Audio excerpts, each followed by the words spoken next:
Alright, look, before I get into the video, I want to make one thing clear. If the addict is willing to change, this video does not apply to them in any way, shape, or form. With that said, let's just get into the video. So, you might think the title's a little bit harsh and that we should help addicts overcome their addiction. And look, yeah, obviously, I'm not saying we shouldn't help them with their addiction, whether it's like smoking, drinking, or junk food addiction, which, it's like related to obesity.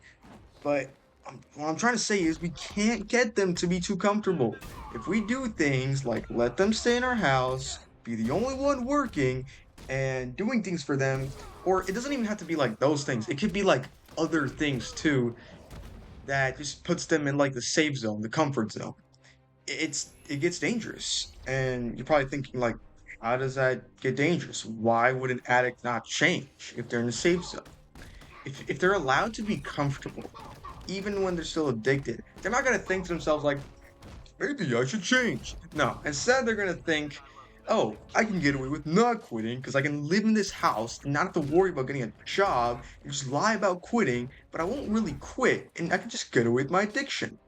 And as a result, they're never gonna change their habit. And by the way, that type of mindset can be subconscious too. They'll never change, and they could actually become worse in some cases, where if you try to intervene and, be like, hey man, maybe you should like cut the alcohol and go to rehab again, they'll actually get aggressive and defensive and maybe even go as far as to gaslight you into thinking you're the bad guy for even thinking that they're not doing anything to quit their bad habit. In some cases, if you keep supporting them and their health gets worse, they have the guts to even blame you for that. Even when you did all you could to help them, which I'll show in this clip from My 600-Pound Life, where this episode revolves around this couple named Steve and Maya. And in the clip you're about to see, it's basically like Doctor Now, the doctor in the series. He basically tells her that like the surgery's canceled because she didn't lose enough weight, and the guy Steve, she was like doing everything he could to help him, man. Like if you saw the video, you would see that like Steve has just been like the only one supporting her when she needed it.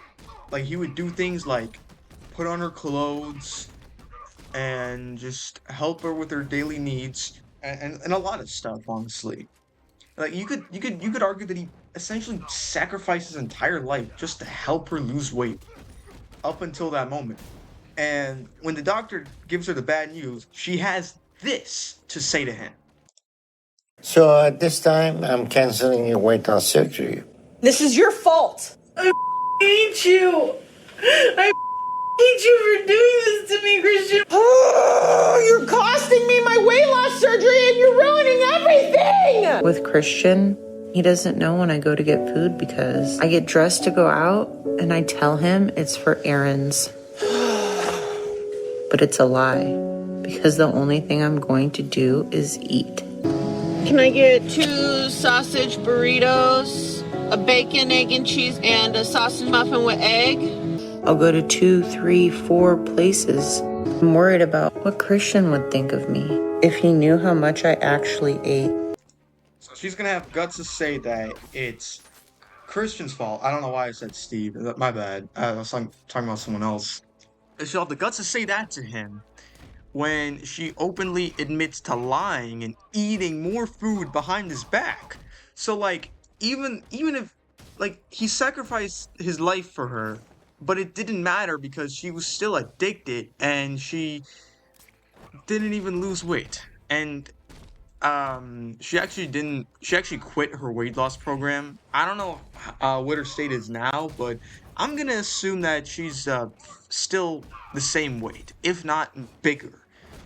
So I hope you can see what I'm trying to say, right? Like for some of these addicts, bro, it's just like they're not really willing to change, and if you just keep helping them and wasting your time and effort on them, it's such a depreciating asset on your life, bro, because there's no point in doing that. Like Christian wasted like so much time and effort into helping Maya when it all led up to nothing, which he could have used that effort to like make something for his life. Like he could have done so many other things. I'm pretty sure they did break up, which is good because that man went through torture. So yeah, if you're dealing with someone like a Maya who's like lying behind your back or like saying they'll quit, saying they'll do this, and they're just milking off your paycheck and they're just not doing anything, and honestly, man, just kick them out or do whatever you gotta do to not help them. Cut them out of your life. And you might be looked at as a jerk, okay, who doesn't help people in need. 'Cause I'll show you a clip where she basically tattles on him by calling her mom. He's with my life. Yes, Mom, he's. Yes. Here, my mom wants to talk to you. I don't want to talk to you. Talk to my mom, Christian. I don't see why we're having issues now. I know you've gone way above and beyond, but if you could just cooperate a little bit longer, I don't see how it's going to hurt you. Benefit. Her mom was basically trying to, like, make him seem like he was a bad guy for not helping Maya, even though she's not willing to do her part in actually losing weight. Like when you do stuff like that, when you try to kick them out or whatever, some like that can come in the form of like your family or even your friends. They might make it seem like you're the bad guy because you're not helping them, even though if you're similar to Christian's position, it doesn't matter how much you help them if they're not willing to change. Because there's two reasons you got to do this. But like one, you have your own life to live. You got expenses to pay, especially in this crap economy we're living in. And adding another person on top of that, who's basically depreciating assets since they're not even willing to change, it's just gonna stress you out so much. Even if they're not gonna be able to do the bare minimum, which is even fix their addiction. And number two, this ironically helps them. It might not seem like it, but like it helps them because now that they're not getting help from you, they're not in the comfort zone that I talked about earlier anymore. And when they're not in the comfort zone, they have no choice but to get their life together and quit their bad habit as a result. It won't happen, the results won't happen instantly, but eventually they're gonna find some way to quit and actually get their life together. Or they might be in a close to death situation and they'll be in the hospital bed where they get a wake-up call saying to themselves, I need to change. Okay? And the couple you saw in the thumbnail, I'm actually gonna go into them now. Where I basically show a video by my boy Think Before You Sleep, shout out to him, and how and another example of how supporting them's not gonna help. Where basically the couple, Debbie and Steve, they get government welfare. What happens to them as a result? So let's get to it. Oh yeah, I forgot to mention that these videos are just revolved around obesity and junk food addictions, but technically this stuff can also apply to like other bad habits like smoking, drinking, or doing drugs. But with that said, let's just get into the video. 21 Stone Debbie and her husband Steve get £1,500 a month in benefits. They pay £60 a week in rent. I did a Google search on the area that she lives in, and she pays about 30 to 50% of what she should be paying for a 2-bedroom house. Thanks, taxpayers. In addition to this, Debbie's husband, 32-year-old Steve, gets paid $700 of that £1,500 to take care. Alright, just by that clip alone, you can tell that Debbie's getting pampered by the government and people who pay their taxes. Like, imagine the taxes you pay goes to supporting an obese woman like her, who doesn't even plan to change, and has the audacity to say stuff like this. I've paid into my system. I'm entitled to get the stuff that we get. On top of that, there's other benefits she gets, like having a housekeeper come a few times a week, even though one could argue the husband could do something, instead of just sitting there and playing video games all day, which I'll show you later. And even gets a free kitchen remodeling, and had this to say about it. She's also just had a brand new kitchen installed by the council, but she doesn't seem happy. The plastering is absolutely abysmal. If you feel how rough that is, out of 100, I would give it 60. It's a crack in that cupboard at the top, look. That, I think you'll find, is paint. Yeah. Hot good stuff. Alright, complaining about a free kitchen is just insane, and It shows how the welfare system just basically spoiled her and Steve, mostly her, and just try to milk as much of it as possible. And honestly, man, I feel bad for like the British people whose tax dollars just went to this ungrateful person when it could have gone to like other people who needed it more than her. And the worst part is, she doesn't even seem like she's making any progress to losing weight. Because, like I said earlier, these types of systems, like the welfare system, it's just made her too comfortable to want to lose weight. And I'll show some images here, but the closest thing we got to seeing her weight loss progress was her saying she buys organic veggies. 21 Stone Debbie Wood and her husband receive $1,500 a month in benefits. I do get organic stuff, so I do pay out a bit extra. It's funny how she says stuff like how she buys organic salads because that's deemed as healthy food. When you look at her actual diet, you can see the salad, right? And you could see all the dressings and mayo, and you can't really see where it's like some butter. And so she basically has a bunch of sauces and butter on her salad, which adds up to a lot of calories, which is pointless at that point to even eat the salad. And on top of that, she washes it down with a Pepsi of all drinks. She also shows another meal which looks healthy, but then, oh wait, she's putting mayo on her fries. That's a little bit much, don't you think? And it looks like she's actually adding more mayo, as if the calories weren't already a lot. She eats 4 to 5 of these meals every day, which honestly, if you're on a calorie deficit, if you're at least trying to be, this is not how you should go about it, especially for a person her size, because the sauces just add up to way too many calories.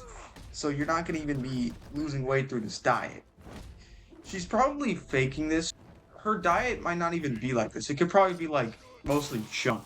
Cause let's not forget that she's on TV, so she's obviously trying to look good for the camera. Even if she actually ate these meals, which I highly doubt, she still needs to cut the sauces if she wants to be in a calorie deficit to lose weight. And if you don't know, calorie deficit is just eating less calories than your maintenance calories. So if you have like 2,500 as your maintenance, you would eat below that. So you'd eat like around 2,200 calories. Just like a simple definition.